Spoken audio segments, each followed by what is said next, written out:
Yes, he needs very little introduction. We know he's a billionaire businessman. We might even ask him how much he's worth. He probably doesn't even know. But he's rich. And yes, he spends it right here, most of it in Kenya, reinvesting. There's nothing he doesn't own. I could go down the alphabet, he owns it. So recently, when a company he is associated with won a tender to build the largest coal plant, and the first, by the way, coal plant in all of East and Central Africa, the other competitors were up in arms, claiming all kinds of things that it didn't deserve to be awarded the tender. But he's sticking to his guns, and he's not very happy about some of the other investors insisting, quote, let the Chinese go back to Shanghai. Wow. Those are tough words from a man who can back it up. His Twitter handle is @CKirubi. Mine is @Koinange Jeff. The hashtag is JKL. And by the way, we are streaming live on Capital FM. All those out there, whether you're in the region or in the diaspora, it is time for the DJ CK himself, the Sultan of Swag. Tonight, we're not calling Recce Squad. We're calling the Swag Squad.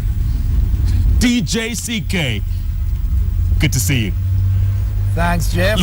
I think you should get the fire brigade. We get Kajo. Hey, Kajo. Good to see you, Chris. Yes. And you know, you've been a busy man lately, and I saw you in Washington, D.C. recently, and I'm sure that was a good trip with the investors and everything. Fantastic trip. We'll talk about that in a second. But let's get right down to this coal deal tender. Company is called Gulf Energy, Centum, which you're associated with, and was it the Chinese partners? What are they called? Synergy. Synergy. Yes. You all won that tender, and you won it. I mean, you say fair and square. So what's the beef, Chris? What's the beef? I don't know, Jeff. We were the lowest tenderer, and some of the guys who are complaining never even finished the marathon. And today it's obvious that the tender is always good when you win. The tender is badly managed if you lose, and that is a normal Kenyan way. I think we're borrowing all this from the political angle that you must win. If you are a competitor, you must accept to win or to lose. And this is the culture that we must develop. You think they're just being sour grapes, Chris? They're being more than sour grape. They are taking Kenyans for granted. They think that Kenyans are hoodwinked, like somebody said that if we won, there is 19 billion shillings that Kenyans will pay every year. But we asked them, what are you talking about? They couldn't produce the mathematics. You know, Jeff, numbers don't lie. We were the cheapest of those three finalists. And the facts bear us what we are saying. So, Chris, why turn around and say the Chinese should go back to Shanghai? And this company of yours, Centum, Gulf, and Synergy, you have Chinese partners because they build plants. They're the technology experts when it comes to building coal plants like this. So why are you saying they should go back to China? You know, Jeff, we don't mind Chinese as partners.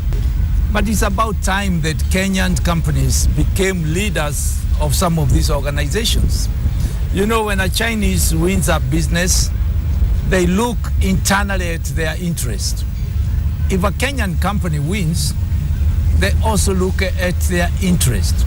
We're going to train a lot of Kenyans to take over the management of this project.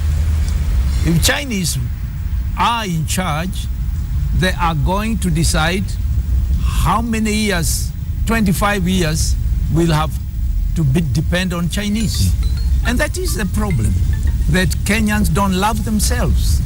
And Kenyans are myopic, Kenyans are greedy, and only God will save Kenyans if we go the way we are going. We have fought every single good project that we have decided to bring into this nation. Look at the railway line. Look at the pipeline. Look at the laptop projects. There is not one project that has not had some shadowy guys behind it saying all we want is our commissions. But what is the value for Kenyans? You think we've been too nice to the Chinese for the most part, Chris? Have we been too nice to them? Are we bending over backwards? I don't think it's the Chinese. I think we have a lot of greedy people here in this country who think they don't have to do anything but just open doors, collect huge commissions, invest them abroad, pay no taxes, create no jobs, and continue using those funds to buy more decision making in the government and other places. It's about time we cut off the umbilical cord and we said Kenya should be for Kenyans first. Can that culture end, Chris? Because that culture's been around for so long and it seems like it's never ending. It is going to end if we have you, Jeff, if we have all the other media becoming Kenyans, being patriotic, seeing what is government trying to do and supporting the real thing and not supporting corrupt practices. Let's go back to the coal plant, Chris. How is it going to change our lives? You know, with this plant, Jeff, Lamu will never be the same again. And by the way, I must say congratulations to the governor of Lamu for having got himself cleared. Yeah, case was thrown out. I think it is a great thing that innocent people must be left to be free, and we must get his leadership in guiding that territory and bringing peace to Lamu. Lamu is a great country. It's in one of the part of the world that everybody would like to come to visit. And it's a pity we have had some murders, some killings, simply because of greedy people. The people who are shouting about others, we saw it the other day, Madam Gilu dealing with the grabbing of the land. Who grabbed the land? Who is keen in supporting the future of young Kenyans? For me, I'm a disciple for young Kenyans. And really, we must do the right thing for the Kenyan people first. And this coal plant, I was reading somewhere, it's going to provide, 960 megawatts? Is that close to 1,000? It is going to be about nearly 50% of the power we have right now with Kengen. So that plant will be very critical, will be very important.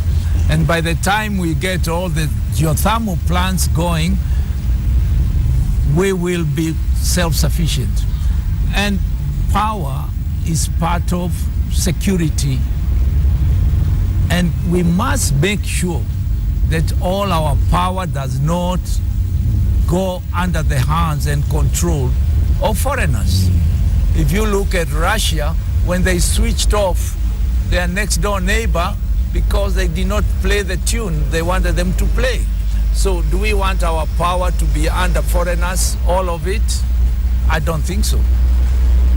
Chris, clearly you have a problem with some Chinese, let's say. You have a problem with some of them. I don't have problem with Chinese. I have problem with Kenyans who pretend to be more Chinese than the Chinese themselves. Yeah.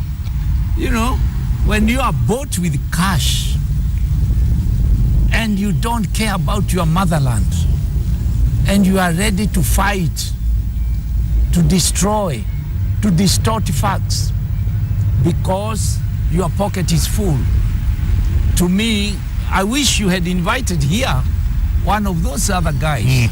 We could have discussed it because mathematics, numbers don't lie. Numbers don't lie, Jeff. Numbers don't lie. No.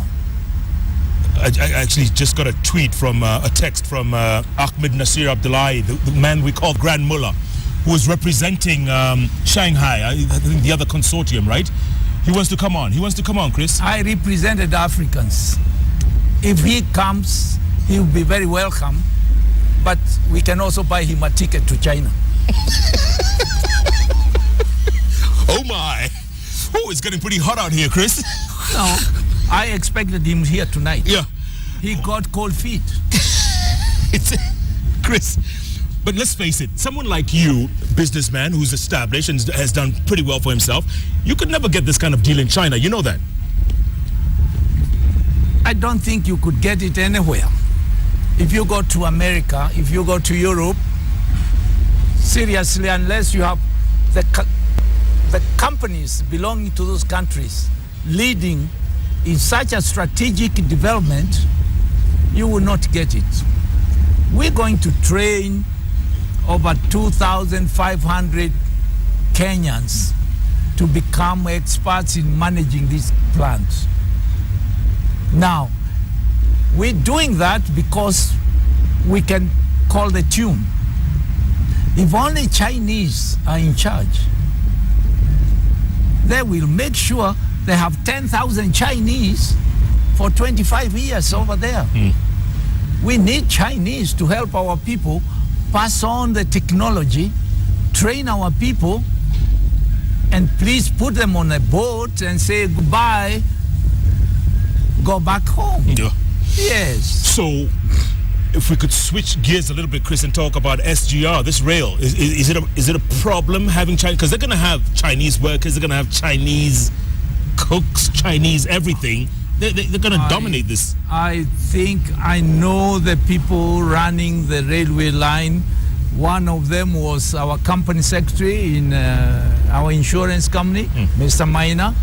He's so patriotic, and I'm sure he's seeing it through, and he will make sure that over time, Kenyans take control. You cannot sell your motherland. We must be worried, Jeff. We have 20,000 or more young people finishing universities every year. Where are they going to find jobs? Unless we want them to become rogues and thugs and drug addicts, we must find them opportunities to work. This country has very talented young Kenyans.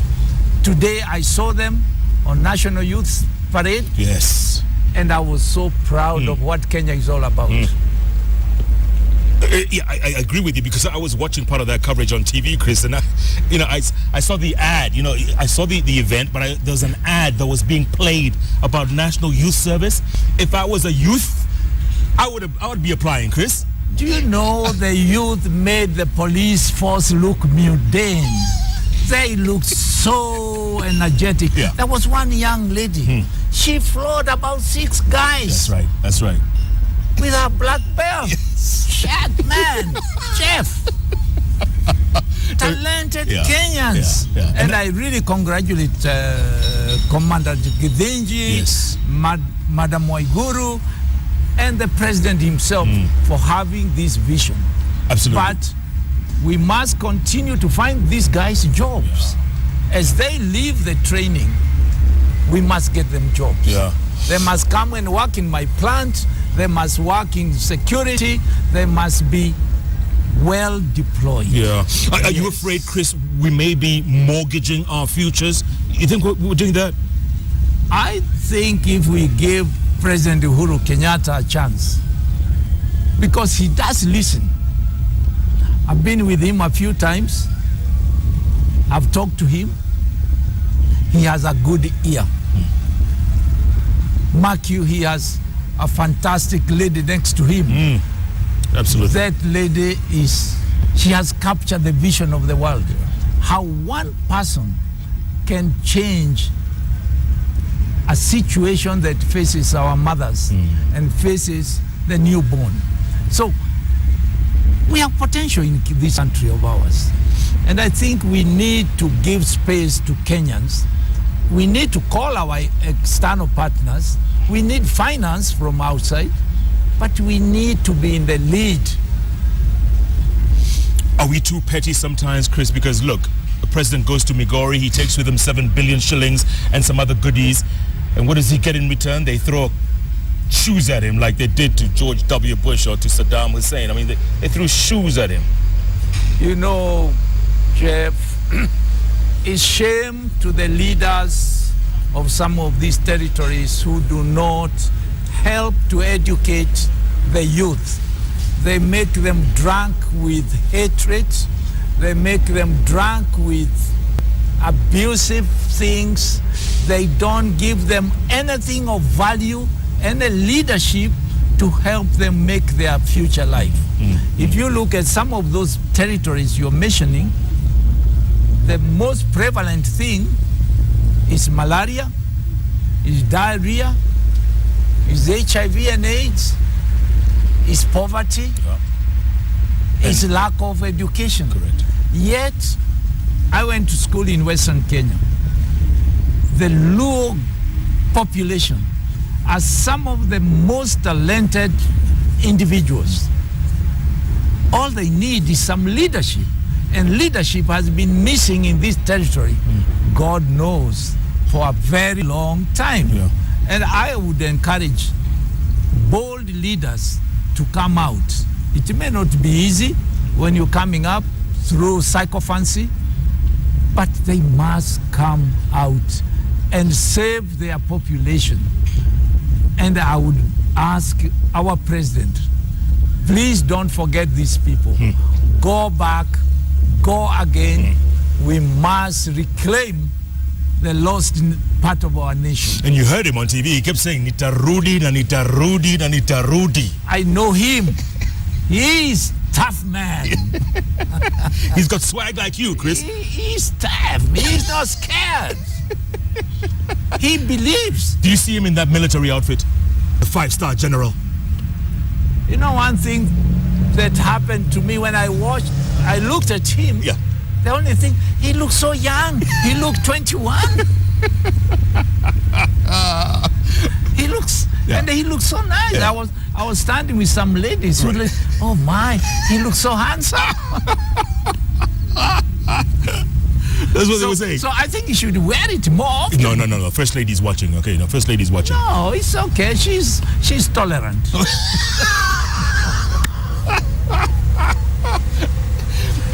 So, but you know, the most amazing thing about him, Chris, in Migori, was his reaction. We have to give the man credit where it's due. The reaction, the response.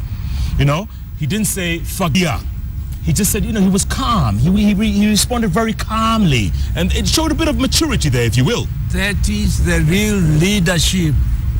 But we would have expected all the leaders from that area to really apologize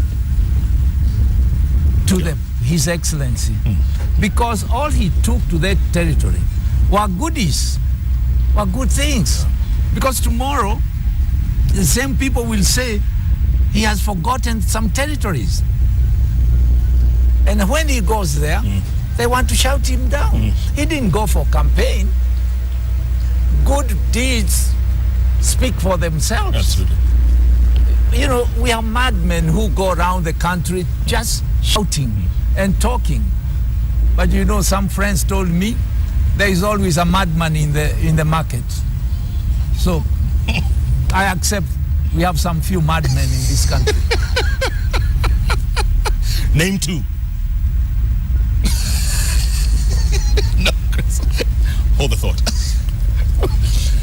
But we're in a good place right now, aren't we, Chris? I mean, look, the investors are coming in. And I alluded to you when you were in America, when we were there about a month ago. Americans want to invest in this country, man. They're bending over backwards to invest. Everybody wants to invest in Kenya.